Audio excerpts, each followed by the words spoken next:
Hello and welcome to my YouTube channel Seeko Eco with Sachin Jindal. Students, today's topic is investment multiplier. So I'm going to explain you the definition of investment multiplier, its relationship with marginal propensity to consume and marginal propensity to save. Chale, let's start. So students, investment multiplier क्या है? तो investment multiplier is basically the ratio of change in income and change in investment. It shows the ratio of change in income and change in investment. Multiplier shows the ratio of change in income and change in investment. What does it mean? क्या मतलब होता है इस बात का? इस सबसे पहले तो ये और बता दूं, इन्वेस्टमेंट मल्टीप्लायर को we basically denote by K. Symbolically, it is denoted by K. It is just the ratio of change in income. Change word को mathematically we generally write as delta. Delta मतलब change. Income. Income को we generally write as Y. Yield. Income.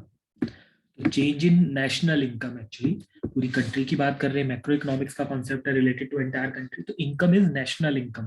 तो change in income मतलब delta Y and change in investment मतलब delta I and ratio is this division sign.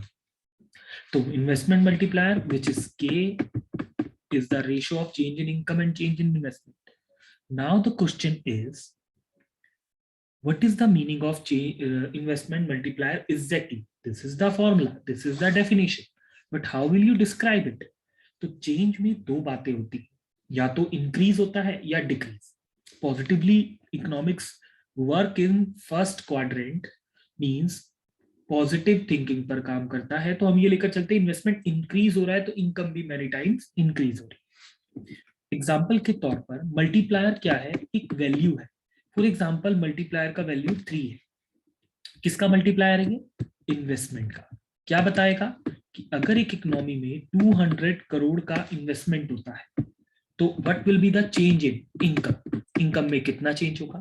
तो बच्चों income में जो change होगा it will B of 3 into 200 is equals to 600 crore. Am I right? Rupees 600 crore. Investment multiplier gives you a value which help you to understand if in an economy investment is going to be increase, how much times income will increases. How much time, the answer of how much time, कितनी गुना income बढ़ जाएगी, इसका answer multiplier देता है. Multiplier, investment multiplier एक ऐसी value है जो ये बताती है कि अगर आप एक इकोनॉमी में इन्वेस्टमेंट इंक्रीज करते हो तो कितने गुना इनकम बढ़ जाएगी. Okay, this value will be given by investment multiplier. चलिए, now what is its relationship with the MPC and MPS. To understand the relationship with MPC, first of all, let's revise the meaning of MPC. MPC is what? Nothing else but it is just a ratio of change in consumption and change in income. Change in consumption and change in income. What does it mean? MPC generally shows the slope of consumption curve. It tells us that कि अगर economy में, if in an economy income increases, income बढ़ती है, तो out of that change how much percent consumption will be changed.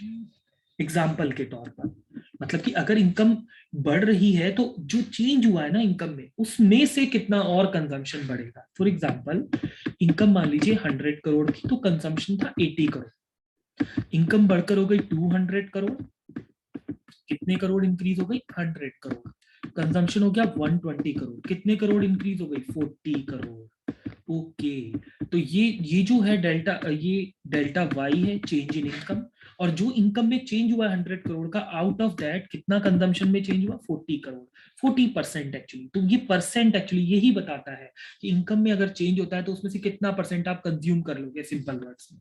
तो अब अगर आप इसको एमपीसी निकालते हैं तो it is 40/100 is equals to 0.4। तो in short MPC basically shows the slope of consumption curve.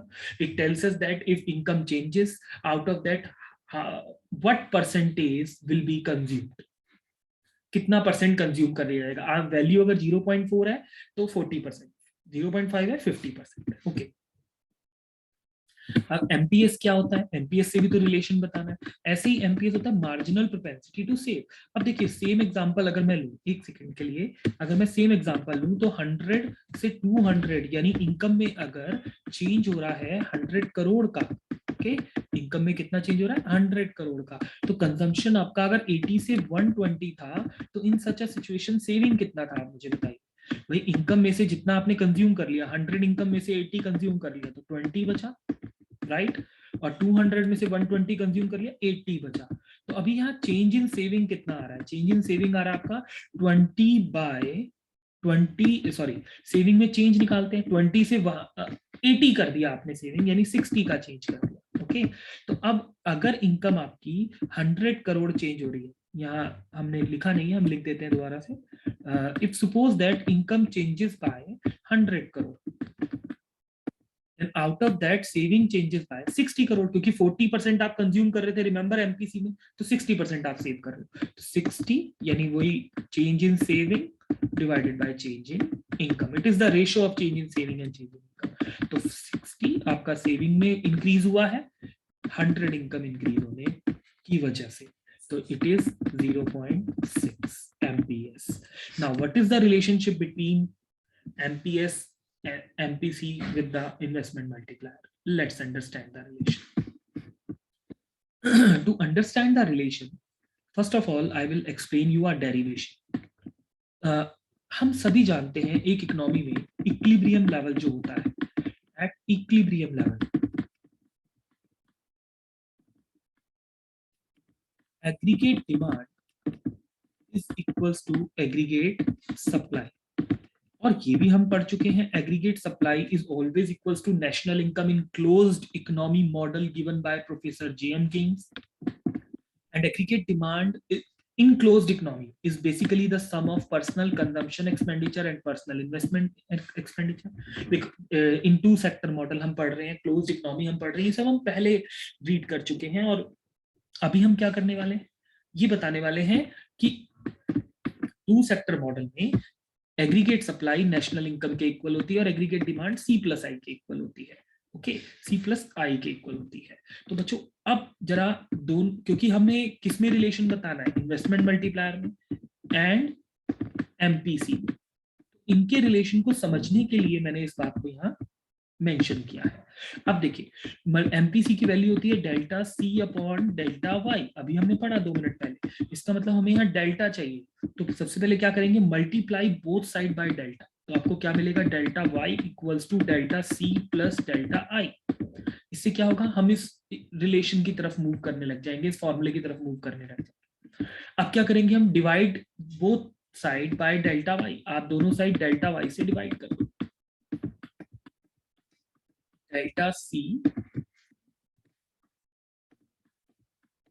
Divided by delta Y plus में delta I divided by delta I. जब आप डेल्टा वाई से डिवाइड करेंगे तो कंप्लीटली करेंगे, दोनों साइड करेंगे, और वो इस तरीके से मेंशन हो जाएगा, ये कैंसिल हो गया, 1 आ गया। Okay, delta C upon delta Y क्या होता है स्टूडेंट्स, अभी आपने पढ़ा क्या होता है, यस एमपीसी होता है, एमपीसी होता है marginal propensity to consume, slope of consumption curve. Okay, plus में delta I upon delta Y.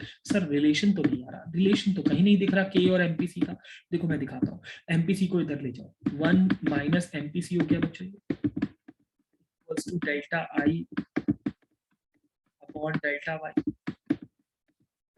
अभी हमने पढ़ा था कि इन्वेस्टमेंट मल्टीप्लायर क्या होता है, ratio of change in income and change in investment, बताता है कि अगर इकोनॉमी में इन्वेस्टमेंट करोगे तो कितने टाइम्स इनकम बढ़ जाएगी।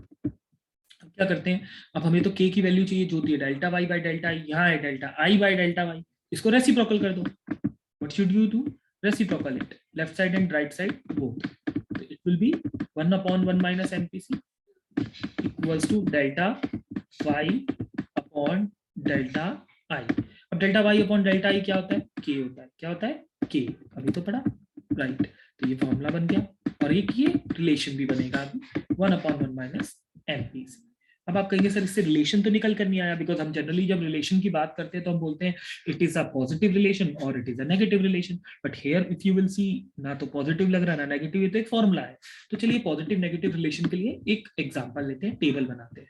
बच्चों हम पहले पढ़ चुके हैं कि एमपीसी की मिनिमम वैल्यू, अगर किसी को नहीं पता तो वो ध्यान रखिए, मार्जिनल प्रोपेंसिटी टू कंज्यूम की मिनिमम वैल्यू 0 होती है। ओके, मिनिमम वैल्यू 0 होती है और मैक्सिमम 1 होती है। और एक हम बीच की वैल्यू ले लेते हैं इन दोनों की, क्योंकि आमतौर पर इसकी वैल्यू 0 और 1 के बीच में कहीं रहती है। हमने 0.5 रैंडमली ले लिया, एज्यूम किया, लेकिन मिनिमम मैक्सिमम एज्यूम नहीं किया, ये होती है।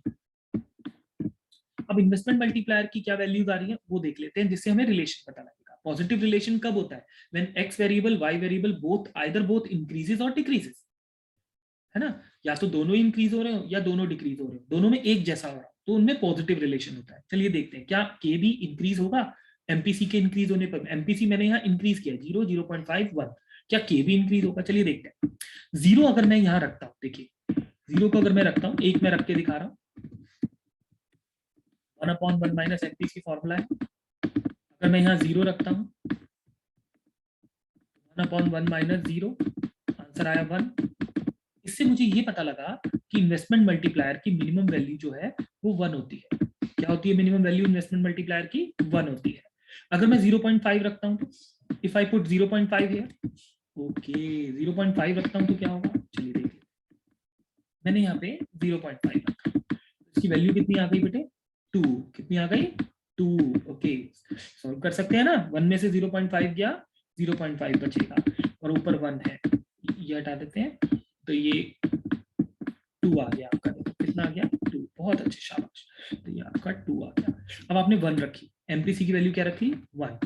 1 माइनस 1 हो गया 0, तो 1/0 इक्वल्स टू इंफिनिटी। क्या गया? इंफिनिटी। अच्छा, एमपीसी की मिनिमम वैल्यू रखी तो इन्वेस्टमेंट मल्टीप्लायर की मिनिमम वैल्यू 1 आ गई। याद रखना मिनिमम वैल्यू 1। तो मैक्सिमम रखी तो मैक्सिमम आ गई, तो इसका मतलब इन्वेस्टमेंट मल्टीप्लायर की मैक्सिमम वैल्यू कुछ भी हो सकती है, इनफाइनाइट है, तो इट इज द, आपको इनफाइनाइट बतानी है, तो मैक्सिमम वैल्यू 1 होती है। लेकिन इंपॉर्टेंट बात ये है कि if MPC is rising, multiplier is also rising, तो बोथ आर हैविंग, बताया था ना, दोनों इंक्रीज हो या दोनों डिक्रीज, क्योंकि दोनों इंक्रीज हो रहे हैं तो दोनों में कैसा रिलेशन है? पॉजिटिव। तो investment multiplier and MPC are having positive relation with each other। चलिए ये तो एक चीज तो समझ गए। तो अब एमपीएस के साथ कैसा रिलेशन है वो देख लेते हैं। उसके लिए मैं आपको एक पास्ट का एक फॉर्मूला याद दिलाऊंगा, और वो फॉर्मूला क्या है बच्चों, मैं बताना चाहूंगा। MPC plus MPS is equals to 1, right dear student? MPC plus MPS equals to 1 होता है, दोनों का सम 1 के इक्वल आता है, क्योंकि थोड़ा खर्चते हो थोड़ा बचाते हो, दोनों मिलाकर उतना कमाते हो। तो हम ये फॉर्मूला बनाते हैं, MPC plus MPS equals to 1 होता है। तो एमपीएस इक्वल्स टू क्या होता है? 1/एमपीसी, राइट डियर स्टूडेंट? 1 माइनस, उधर लेकर जाएंगे, माइनस में आना चाहिए, 1 माइनस एमपीसी। ये हमारा फॉर्मूला बन गया कि MPS equals to 1 minus MPC. अभी हमने मल्टीप्लायर का क्या रिलेशन पढ़ा एमपीसी के साथ? 1/1 माइनस एमपीसी। तो ये अगर मैं एमपीएस की टर्म्स में लिखूं, मतलब 1 माइनस एमपीसी की जगह अगर एमपीएस लिख दूं, तो फॉर्मूला मेरा बन जाएगा 1/एमपीएस, राइट डियर स्टूडेंट? क्या बन जाएगा? 1/एमपीएस। तो के इक्वल्स टू हो गया 1/एमपीएस। अब वंस अगेन क्या करेंगे? वैल्यूज को टेबल में रख के देखते हैं। बच्चे जनरली क्या होता है, एमपीएस की भी मिनिमम वैल्यू 0 होती है और मैक्सिमम 1 होती है। कॉन्सिडेंटली आप कह सकते हो the minimum value of MPS will be 0 and maximum 1। क्यों? क्योंकि अभी तो बताया, अगर एमपीसी की मिनिमम रखोगे तो एमपीएस की मैक्सिमम आ जाएगी, इसकी मैक्सिमम रखोगे 1 तो एमपीएस की मिनिमम आ जाएगी 0। तो ये दोनों एक ही चीज से बने, और एक मिडिल वैल्यू एक हमने रख दी, के एमपीएस। अब के की वैल्यू देखिए इंक्रीज हो रही है या डिक्रीज हो रही है? चलिए देखते हैं। 1/0 रखेंगे, अगर मैं एमपीएस की वैल्यू यहाँ 0 रखता हूँ तो इन्फिनिटी आएगा, क्योंकि अगर डिनोमिनेटर में 0 लिखा है और न्यूमिनेटर में कोई नंबर है तो something upon 0 will always, some number upon 0 will always be equals to infinity, infinite.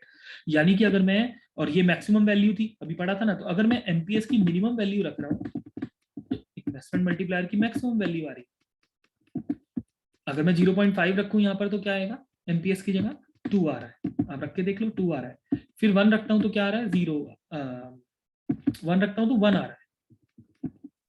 यानी कि अगर मैं एमपीएस की मैक्सिमम वैल्यू रख रहा हूं तो अभी हमने लास्ट टॉपिक में पढ़ा था कि एमपी इन्वेस्टमेंट मल्टीप्लायर की मिनिमम वैल्यू 1 है, वो निकल कर आ रही है। इसका मतलब अगर मैं एमपीएस इंक्रीज कर रहा हूं तो मल्टीप्लायर की वैल्यू डिक्रीज हो रही है।